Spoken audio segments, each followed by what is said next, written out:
અનુભવ્યાનંદમાં બ્રહ્મ રસના અનુભવ્યાનંદમાં બ્રહ્મ રસના ભોગી રે જીવન મુક્ત જોગિયા અંતર રોગી રે જીવન મુક્ત જોગિયા રે અનુભવ્યાનંદમાં બ્રહ્મ રસના ભોગી. ઘણા એમ કહે છે મારે ફલાણા ભાઈ અનુભવ છે, અનુભવનો સાક્ષાત્કાર. તેમ અનુભવી આનંદમાં બ્રહ્મરસના ભોગે. જેને સાક્ષાત ભગવાનનો અનુભવ થયો હોય એ બ્રહ્મરસના ભોગે છે. તે ભગતજી મહારાજ વાત કરતા હતા કે વિષયાનંદી જગત હે ભજનાનંદી કો. વિષયના આનંદમાં કે દુનિયા સાંપડી પડેલી છે, પણ ભજના આનંદમાં અને ભગવાનના કેપમાં થોડા. તે સ્વામીએ મુક્તાનંદ સ્વામીએ કહ્યું કે અનુભવી આનંદમાં બ્રહ્મરસના ભોગે રે જીવન મુક્ત જોગ્યા. એ જે અનુભવ જેને સાક્ષાત્કાર થયો એને જીવન મુક્ત થયો. શક્તિ તે અનુભવી આનંદમાં બ્રહ્મ રસના ભોગી રે જીવન મુક્ત જોગિયા અનુભવી આનંદમાં બ્રહ્મ રસના ભોગી. કેવી રીતે? જે દેખે જે સાંભળે ત્રિકુટી ને તાન રે જે દેખે જે સાંભળે ત્રિકુટી ને તાન રે મનનું પ્રત્યા મન લગિયા સાચા માને રે મનનું પ્રત્યા મન લગિયા સાચા માને રે અનુભવી આનંદમાં બ્રહ્મ. આ મુક્તાનંદ સ્વામીને મહારાજનો અનુભવ થયો એ ઉપર કીર્તન બનાવ્યું. જે દેખે જે સાંભળે. દેખવાની ત્રણ વસ્તુ છે. ત્રણ વસ્તુમાં બધી વસ્તુ આવી જાય છે. અધ્યાત્મ અધિભૂત નથી રહેવું. રજોગુણ તમોગુણ સત્વગુણ એ ત્રણ ગુણમાં ત્રિપુટી આખી દુનિયા રહેલી છે. જે દેખે જે સાંભળે ત્રિકુટીનું તાન રહે મનનું કૃત મન લગી. એવું દ્રષ્ટાંત એક શેખસલી હતો. શેખસલીએ પછી એક શેઠ હતા એને કે તમે આ બેના ઘીનો ગાડવો ઉપાડો. આ મનના કેવા સંગમ સુસાબંધ થાય છે એ ઉપર સ્વામી દૃષ્ટાંત આપે. પછી બે આનો ગાડવો ઉપાડ્યો. પછી એને વિચાર એવો કર્યો કે બે આને બકરી લઈશું. એમ કરતા બકરી આપણે દોવા એનું દૂધ કરીશું, વેચીશું. એમ કરતા કરતા ઠેઠ ઘણા રૂપિયા થશે, ઘર બાર કરીશું. ઘર બાર કરીશું આપણે દીકરા થશે. દીકરા થશે ને આપણે તેડવા જમવા બાપા ચાલો. ત્યારે મારે હું નહીં આવું તો કીધું ઘર બેઠો પડ્યો. ઓલા આંકણી બારે કાં ભાઈ એમ કે તમારું તો ગાડું મારું ઘર ગયું. જે દેખે જે સાંભળે ત્રિકુટી ને તાન રે મનનું પ્રત્યા મન સત્ય માને રે મનનું પ્રત્યા મન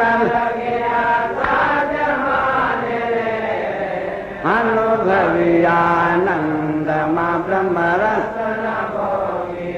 એક દુકાન લીધી હોય એમાં આપણે પૈસા કમાશું આમ તેમ કરતા કરતા દુકાન તો ક્યાંય વહી જાય લો. એમ મનના મનસુબા બહુ મોટા છે. રાવણના મનસુબા કેટલા મોટા હતા? 4 મનસુબા મોટા, પણ એનું પૂરું થયું નહીં. આ મનના મનસુબા દુનિયામાં પૂરા થાય એવા નથી. એટલે મુક્તાનંદ સ્વામી સમજાવે છે કે મનસુબા ખોટા કરી નાખો. હવે સ્વામી શું કહે છે? જા લગી જગ વિસ્તરો મૃગ કૃષ્ણ પાણી. આ બીજું દૃષ્ટાંત શું? જા આ મૃગ કૃષ્ણ જળ જે છે મૃગલા દોડે છે કે આ પાણી આવે છે પણ ખોટા પાણી છે. આ સ્વામી કીધું હા જા લગી જગ વિસ્તરો મૃગ કૃષ્ણ પાણી રે ન પામે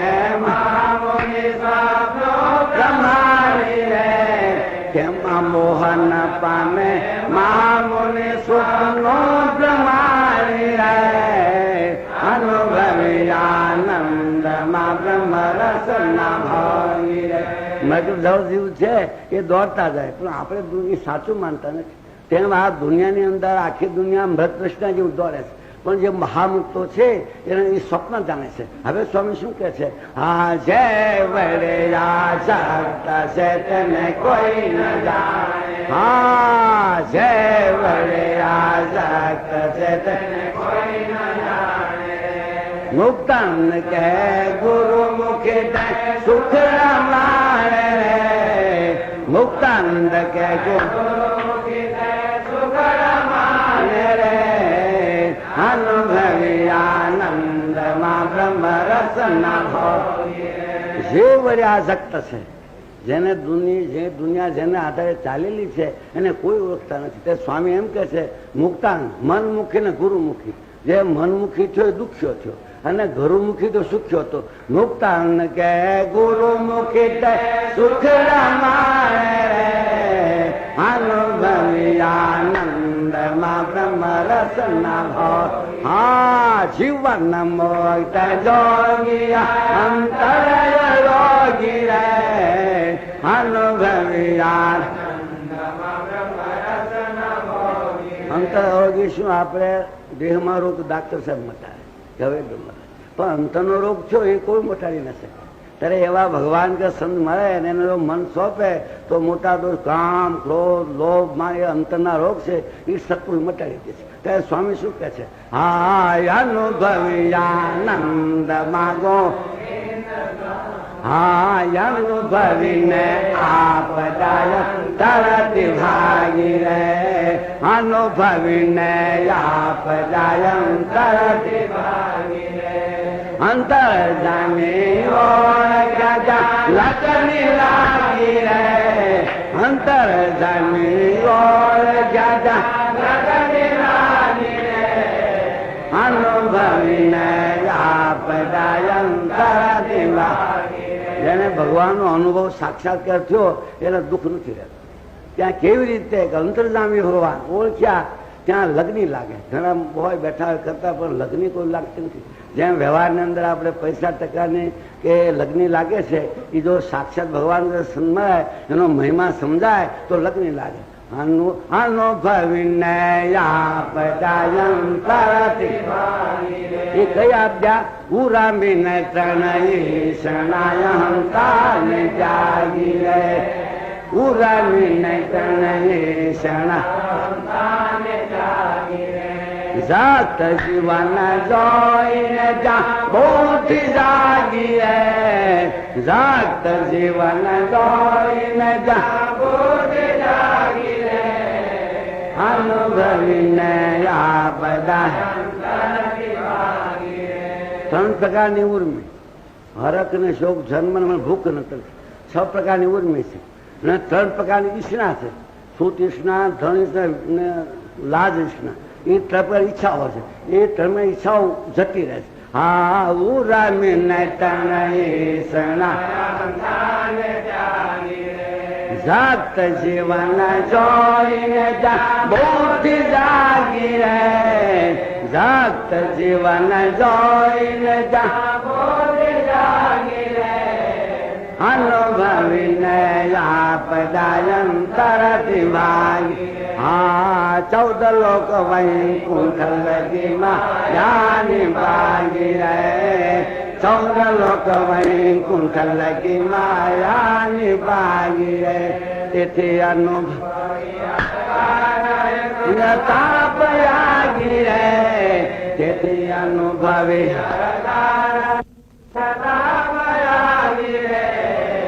અનુભવીને આપદા. સ્વામી કે ત્રણ તાપમાં જીવ પ્રાણ માં બરસ. અધ્યાત્મ અધિપુર નથી.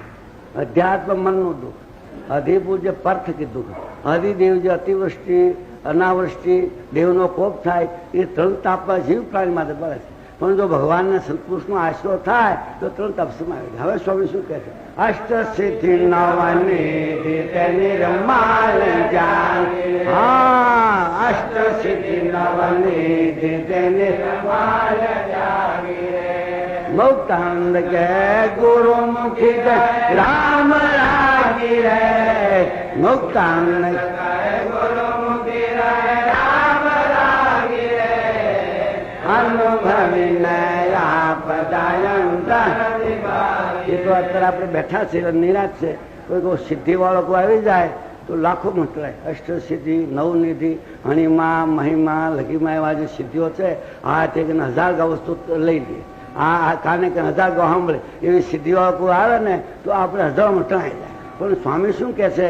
અષ્ટ સિદ્ધિ નવનિધિ નિર્માલ જાગી રે મુક્તાન કે ગુરુમુખી રામ લાગી રે મુક્તાંગ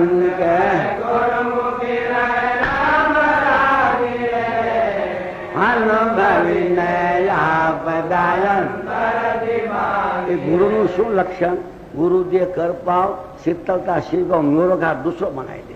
ગુરુ વત્તા રૂ અંધકાર પ્રકાશ પુરુષ એવા જે ગુરુ શાબ્દિક બ્રહ્મનિષ્ઠ મળી જાય તો આ રામ રાગે રામના ભગવાનના પ્રકાશમાં બ્રહ્મની સ્થિતિ કમાય.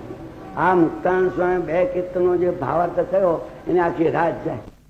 ટાઈમ થોડો છે ને વખત પૂરો થવાયો છે. મારે બીજા બહુ સહેજાન